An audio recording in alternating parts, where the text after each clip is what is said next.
What I have here is the online version of Microsoft Excel sheet. This sheet has a lot of records, 12,135 records here.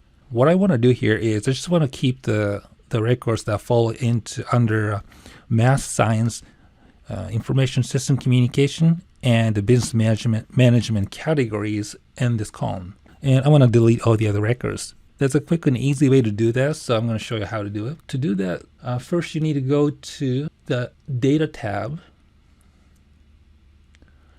select this column here, and click Filter. Let's go up to the top.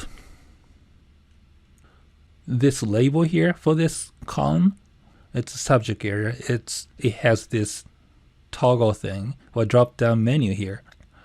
So click that. And here you can choose which categories you want to see on the sheet and which you don't want to see. What I'm going to do here now is to delete all the records except for those 4 categories I want to keep. So I want to keep business marketing management, in communication infosys, math and science, and I want to delete everything else. So I'm going to apply. Now all the records under those 4 categories are hidden. All right. So now what I'm going to do is select all these.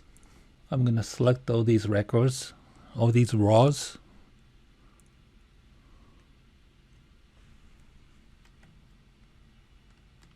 And right click and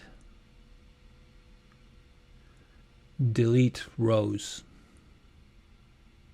Okay, now all the non-essential records are gone. Now I come back here and I do select all and apply. Voila. Now it's showing all the records, but sheet only has the records for the math, science, communication information system, and the business management. So as you can see now, the sheet only has 2,644 records in total.